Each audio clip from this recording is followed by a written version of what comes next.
Engineer ಆಗಬೇಕು ಅನ್ನೋದು ಪ್ರತಿಯೊಬ್ಬ ವಿದ್ಯಾರ್ಥಿಗಳ ಕನಸು.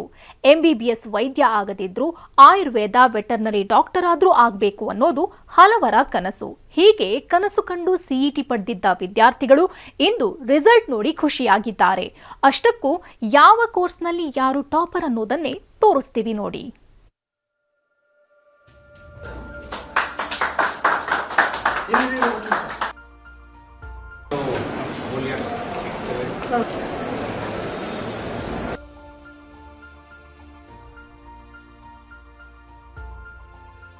ಮೈಲುಗಲ್ಲು ತಲುಪಿದ ಖುಷಿ, ಹಗಲು ರಾತ್ರಿ ಓದಿ ಶ್ರಮ ಪಟ್ಟಿದ್ದಕ್ಕೆ ಫಲ ಸಿಕ್ಕ ಸಂತಸ, ಏನನ್ನೋ ಸಾಧಿಸಿದ್ದೇವೆ ಅನ್ನೋ ಸಂಭ್ರಮ.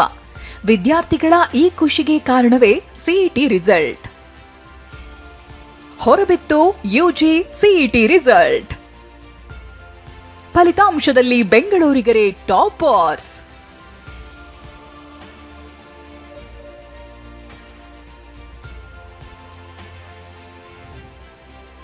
ಎಂಜಿನಿಯರಿಂಗ್, ಕೃಷಿ ಸೇರಿದಂತೆ ವಿವಿಧ ವೃತ್ತಿಪರ ಕೋರ್ಸ್ಗಳ ಪ್ರವೇಶಾತಿಗಾಗಿ ನಡೆಸುವ ಸಿಇಟಿಯ ಫಲಿತಾಂಶ ಇಂದು ಹೊರಬಿದ್ದಿದೆ. ವೈದ್ಯಕೀಯ ಶಿಕ್ಷಣ ಸಚಿವ ಶರಣಪ್ರಕಾಶ್ ಪಾಟೀಲ್ ಇಂದು ಕೆಎ ಮುಖ್ಯ ಕಚೇರಿಯಲ್ಲಿ ಫಲಿತಾಂಶ ಪ್ರಕಟಿಸಿದ್ರು.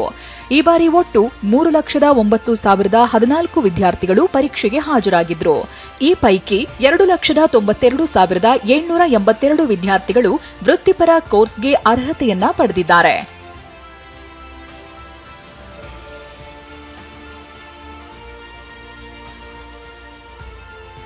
ಇನ್ನು ಎಂಜಿನಿಯರಿಂಗ್, ಕೃಷಿ, ನರ್ಸಿಂಗ್, ಬಿಫಾರ್ಮಾ, ಡಿಫಾರ್ಮಾ, ಯೋಗ, ನ್ಯಾಚುರೋಪತಿ ಸೇರಿದಂತೆ ವಿವಿಧ ಕೋರ್ಸ್ಗಳ ಪ್ರವೇಶಾತಿಗಾಗಿ ಪರೀಕ್ಷೆ ನಡೆಸಲಾಗಿತ್ತು.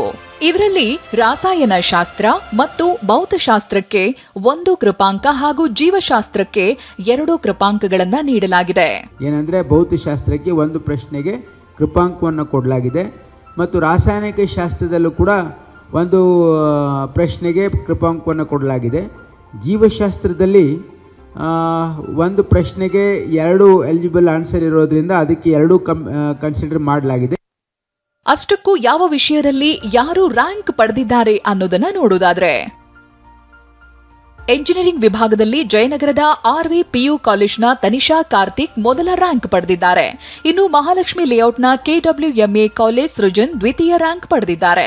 ಇನ್ನು ವೆಟರ್ನರಿ ವಿಭಾಗದಲ್ಲಿ ರಾಜಾಜಿನಗರದ ಶಿವನನಗರದಲ್ಲಿರೋ ಬೇಸ್ ಪಿಯು ಕಾಲೇಜ್ನ ವಿದ್ಯಾರ್ಥಿನಿ ನಯನಾ ಗೋಪಿ ಮೊದಲ ರ್ಯಾಂಕ್ ಪಡೆದಿದ್ದಾರೆ. ದಾವಣಗೆರೆಯ ಸರ್ ಎಂವಿ ಪಿಯು ಕಾಲೇಜ್ ವಿದ್ಯಾರ್ಥಿನಿ ಅಮೂಲ್ಯ 2ನೇ ರ್ಯಾಂಕ್ ಗಳಿಸಿದ್ದಾರೆ. ಬಿಎಸ್ಸಿ ನರ್ಸಿಂಗ್ನಲ್ಲೂ ರಾಜಾಜಿನಗರದ ಶಿವನಗರದಲ್ಲಿರೋ ಬೇಸ್ ಪಿಯು ಕಾಲೇಜ್ನ ವಿದ್ಯಾರ್ಥಿನಿ ನಯನಾ ಗೋಪಿ ಮೊದಲ ರ್ಯಾಂಕ್ ಪಡೆದಿದ್ದಾರೆ. ದಾವಣಗೆರೆಯ ಎಸ್ಎಂವಿ ಪಿಯು ಕಾಲೇಜ್ ವಿದ್ಯಾರ್ಥಿನಿ ಅಮೂಲ್ಯ ಇಲ್ಲೂ 2ನೇ ರ್ಯಾಂಕ್ ಗಳಿಸಿದ್ದಾರೆ. ರ್ಯಾಂಕ್ ಪಡೆದಿರೋ ಬಗ್ಗೆ ಖುಷಿಯಾಗಿರೋ ನಯನಾ ಮೊಬೈಲ್ ಸ್ಕ್ರೀನಿಂಗ್ ಕಡಿಮೆ ಮಾಡಬೇಕು ಅಂತ ಹೇಳಿದ್ರು. ನೀಟ್ ಮೇನ್ ನಂದು ಫಸ್ಟ್ ಚಾಯ್ಸ್ ನೀಟ್. ಅದು ನೀಟ್ ಎಕ್ಸಾಮಲ್ಲಿ ಚೆನ್ನಾಗಿ ಬರಲಿಲ್ಲ ಅಂದರೆ ಇಲ್ಲಿ ಬಿ ಫಾರ್ಮಾ ತಗೋತೀನಿ ಸಿಇಟಿಯಲ್ಲಿ. ಆಮೇಲೆ ಈಗ ನಿಮ್ಮ ಬಿ ಫಾರ್ಮಾ ತಗೋತೀರಿ ಅಂತ ಹೇಳ್ತಿದ್ರೆ, ಈಗ ಮುಂಬರುವ ನಿಮ್ಮ ಫ್ರೆಂಡ್ಸ್ಗೆಲ್ಲ ಏನು ಹೇಳಕ್ಕೆ ಇಷ್ಟಪಡ್ತೀರಿ? ಫ್ರೆಂಡ್ಸಿಗೆ ಯಾವ ರೀತಿ ಪ್ರಿಪ್ರೇಷನ್ಸ್ ಮೊದಲು ಡಿಸ್ಟ್ರಾಕ್ಷನ್ ಎಲ್ಲ ಕಡಿಮೆ ಮಾಡಬೇಕು. Screen time like 2 hours limit ಇಟ್ಕೊಳ್ಬೇಕು. ಆಮೇಲೆ ರಾತ್ರಿ ಚೆನ್ನಾಗಿ ನಿದ್ರೆ ಮಾಡಬೇಕು, ಹೆಲ್ದಿ ಫುಡ್ ತಿನ್ನಬೇಕು. ಆಮೇಲೆ ಕಾನ್ಫಿಡೆನ್ಸ್ ಮತ್ತು ಹೋಪ್ ಕಳ್ಕೊಳ್ಬಾರ್ದು. ಇನ್ನು 2ನೇ ರ್ಯಾಂಕ್ ಪಡೆದಿರೋ ಸೃಜನ್ ಹಾರ್ಡ್ ವರ್ಕ್ ಮಾಡಬೇಕು ಅಂತ ತಮ್ಮ ಅನುಭವ ಹಂಚಿಕೊಂಡಿದ್ದಾರೆ. ಸ್ಟಡಿ ಪ್ರಕಾರ ಹೋದರೆ ಓದೋದು ಹಾರ್ಡ್ ವರ್ಕ್ ಮಾಡೋದು ಇಂಪಾರ್ಟೆಂಟ್. ಪ್ರತಿದಿನ ಓದಬೇಕು, ಕನ್ಸಿಸ್ಟೆಂಟ್ ಆಗಿರಬೇಕು, ನಿರಂತರವಾಗಿ ಓದ್ತಾ ಇರಬೇಕು. ಗೋಲ್ ಏನಿದೆ ತಲೆಯಲ್ಲಿ ಇಟ್ಕೊಂಡು ಅದಕ್ಕೆ ತಕ್ಕಂತೆ ಓದಬೇಕು. ಹಿಜಾಬ್ ಪ್ರಕರಣದ ಯುವತಿಗೆ ಸ್ಪಾಟ್ ರ್ಯಾಂಕಿಂಗ್.